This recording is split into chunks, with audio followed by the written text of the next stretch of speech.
Hello friend, welcome to my channel. My name is Nitin Singh. और आज का जो हमारा टारगेट है इस वीडियो का, उसमें हम इंटेलिजे पे एक हेलो वर्ड का प्रोग्राम बनाएंगे और समझेंगे कुछ कैरेक्टरिस्टिक्स जो हमें हेलो वर्ड का प्रोग्राम बनाने के लिए यूज़ करेंगे, कुछ कीवर्ड्स। तो सबसे पहले आपको इस वेबसाइट पे जाना है, jetbrains.com। आप सिंपल टाइप करिए गूगल क्रोम पे या अपने जो भी आपका ब्राउज़र है, और आपको ये वेबसाइट का लिंक मिल जाएगा। अगर आप विंडोज़ के लिए कर रहे हैं तब ये है, नहीं तो आप विंडोज़ की जगह मैक लिख दीजिए तो वो मैक का लिंक भी दे देगा सेम वेबसाइट पे। यहाँ पर पे आप देखोगे तो आपको दो वर्जन मिलेंगे, कम्युनिटी और अल्टीमेट। अब अगर आप मैक यूज़ कर रहे हो तो इस टैब को यूज़ कर सकते हो, लिनक्स यूज़ कर रहे हो तो इस टैब को भी यूज़ कर सकते हो। विंडोज़ में क्या है कि ये जो हमारा कम्युनिटी वर्जन है हम इसको यूज़ करने वाले हैं, क्योंकि जो अल्टीमेट वाला वर्जन है वो पेड है और इन सब चीज़ों की हमें ज़रूरत नहीं है, क्योंकि अभी हम बेसिक जावा पढ़ रहे हैं। तो आप इस पर क्लिक करोगे, आपकी EXE डाउनलोड हो जाएगी। उस EXE को आप जब रन करोगे तो डिफ़ॉल्ट वैल्यूज़ पे आपको सिर्फ नेक्स्ट नेक्स्ट नेक्स्ट नेक्स्ट करते चले जाना है और आपका आईडी इंस्टॉल हो जाएगा। जब आप इंस्टॉल करने के बाद उसे ओपन करोगे तो आपको कुछ ऐसी विंडो नज़र आएगी। यहाँ पे आपको क्या करना है, अब आपको अपने प्रोजेक्ट को बनाना है। उसके बाद हम उसके अंदर एक क्लास बनाएंगे और उसको रन करेंगे। तो अब सबसे पहले प्रोजेक्ट बनाने के लिए हमें क्या करना है, हमें कोई भी एक फ़ोल्डर चूज़ कर लेना है। जैसे कि मेरे केस में मैं नॉलेज प्लैनेट, मैंने एक फ़ोल्डर का नाम रखा है जिसके अंदर मैं सारी वीडियोस और अपना कोड डालूंगा। तो मैंने इसको सेलेक्ट कर दिया। आप कोई भी फ़ोल्डर को सेलेक्ट कर सकते हो और यहाँ पे अपने प्रोजेक्ट का नाम देना है। आपको स्पेस नहीं यूज़ करना है, कुछ भी नाम दे सकते हो। मैं नाम दे रहा हूँ code with with me. Okay, create. So अब क्या करेगा, मैंने इसको बोल दिया कि मेरे लिए एक प्रोजेक्ट क्रिएट कर दो। प्रोजेक्ट मतलब अभी के केस में वो एक सिर्फ फोल्डर है और उसके अंदर मैं बाद में क्लासेस जनरेट करूँगा। तो अभी मेरा जो आईडी है वो कुछ ऐसा दिख रहा है। ये देखिए, कोड विद मी करके इसने नॉलेज प्लैनेट के अंदर एक फ़ोल्डर क्रिएट कर दिया है और उसके अंदर ये SRC का फ़ोल्डर है। ये SRC मतलब सोर्स। इसके ऊपर आपको जाना है, राइट क्लिक करना है।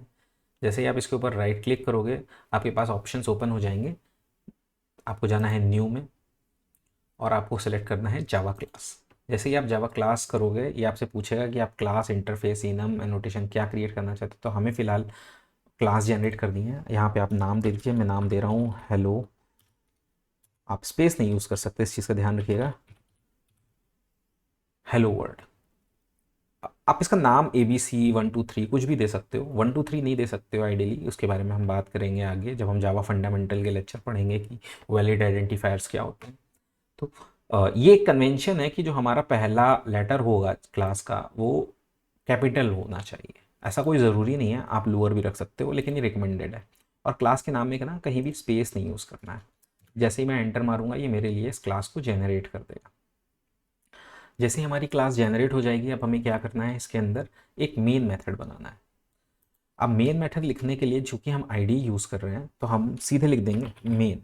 और जैसे ही मैं कंट्रोल और स्पेस को दबाऊंगा तो यहाँ पर पे मेन के लिए, मेन मेथड लिखने के लिए जितनी भी चीज़ों की रिक्वायरमेंट है उसके लिए मेरा आईडी मुझे सजेशन दे देगा। यही पावर है आईडी की। इसीलिए मैं जो भी डेवलपमेंट है वो आईडी पे करने के लिए आपको रिकमेंड करूंगा instead of notepad plus plus और समथिंग एल्स। आप एक बार सीख लो कि नोटपैड प्लस प्लस या बेसिक जावा फाइल को रन कैसे करते हैं CMD से, लेकिन उसके बाद जितना जल्दी हो सके आप आईडी में आ जाओ, क्योंकि असली डेवलपमेंट यहीं होगा। और यहाँ पर पे आपको सिंटैक्स रिलेटेड चीज़ें सीखने की ज़रूरत नहीं है। सीखना इंपॉर्टेंट है कि कभी आप अगर फंस जाओ कि आप काम नहीं कर रही है तो आपको स्क्रैच से चीज़ें पता होनी चाहिए, लेकिन परमानेंट उस पर डेवलपमेंट करना उसका सोल्यूशन नहीं है।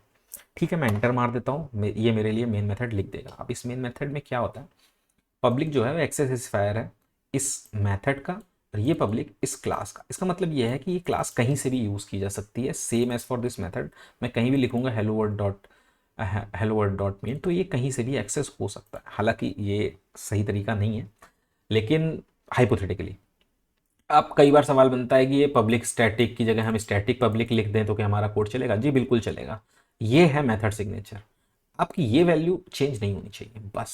और मेन जो होता है ये नाम, अगर आपने कोई एक मेथड मेन नाम से बनाया किसी क्लास के अंदर, यानी कि वो उसका स्टार्टिंग पॉइंट है। तो जावा कंपाइलर जब रन करेगा कोड को तो सबसे पहले वो मेन को ढूंढेगा और उसके बाद मेन से एग्जीक्यूट करना चालू करेगा। ये जो आर्स है ये कमांड लाइन आर्ग्यूमेंट के लिए है कि अगर रन करते समय आप कुछ इनपुट देना चाहते हो अपने प्रोग्राम को, तो उसके लिए है, हम आगे बात करेंगे इसके बारे में। अब मुझे यहाँ पर पे हेलो वर्ल्ड का कोड लिखना है, तो मैं लिखूंगा SOUT और कंट्रोल स्पेस फिर से दबा दूंगा। तो मुझे यहाँ पर पे देखिए दिख गया प्रिंट एज स्ट्रिंग, मैं इसको सेलेक्ट कर लूँगा या एंटर मार दूंगा और उसके अंदर मैं लिख दूंगा स्ट्रिंग। ये है हमारी हेलो वर्ल्ड। कुछ एपस्ट्रॉफीज लगा देता हूँ, हमारा कोड रेडी हो गया है। अब मैं इसको कंट्रोल एस दबा पे सेव कर दूंगा और मैं यहाँ पे जाके इसे रन हेलो वर्ल्ड मेन कर दूंगा।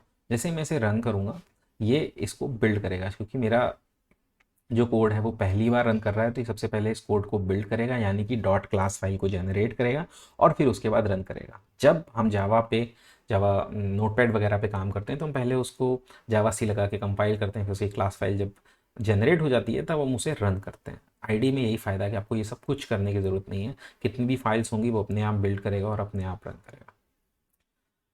जैसे ही ये बिल्ड कर लेगा अपने आप को, शायद इसको थोड़ा सा समय लगेगा, और उसके बाद ये रन करेगा, मुझे कंसोल आउटपुट यहीं पर पे दिखाई देगा, मुझे किसी CMD की ज़रूरत नहीं है। ठीक है, इसने देखिए ये कुछ डिपेंडेंसीज वगैरह चेक कर रहा है, उसके बाद इसने फिजिक्स किया, कैशे बनाई, सिंक्रोनाइजेशन, ठीक है, ये अंडर द हुड वर्क हो रहा है। हम फोकस इस पे करते हैं। देखिए मैंने हेलो वर्ल्ड किया था, हेलो वर्ल्ड इसने यहाँ पर पे प्रिंट कर दिया। तो यही हमारा आज का टारगेट था कि हम हेलो वर्ल्ड एक प्रिंट करेंगे। अब मैं आपको कुछ एक्स्ट्रा चीज़ें समझाता हूँ जो आपको फ्यूचर में या बेटर अंडरस्टैंडिंग के लिए आपको फ़ायदा होगा। ये सिस्टम का एस बड़ा है, आउट का ओ छोटा है। इसका मतलब क्या है, जब भी मैंने आपको बताया था ना, जब मैं स्टार्ट कर रहा था, कि क्लास का नाम जो होता है उसका पहला लेटर हमेशा बड़ा होता है। तो आप जब भी प्रोडक्शन कोड देखोगे तो आपको इससे पता चल जाएगा कि ये एक क्लास है, ये एक मेथड है। स्टैटिक एक्सेस मॉडिफायर है, ये एक्सेस स्पेसिफायर है। वॉइड इसका रिटर्न टाइप है, मेन इसका नाम है, और इसको हम बोलते हैं आर्ग्यूमेंट। इतनी कहानी समझ लो। कुछ नहीं समझ में आया कोई टेंशन नहीं है, नेक्स्ट वीडियोस में हम लोग आइडेंटिफायर जावा फंडामेंटल से स्टार्ट करेंगे, तब मैं एक एक चीज़ पूरा डिटेल में एक्सप्लेन करूँगा। Thanks for watching.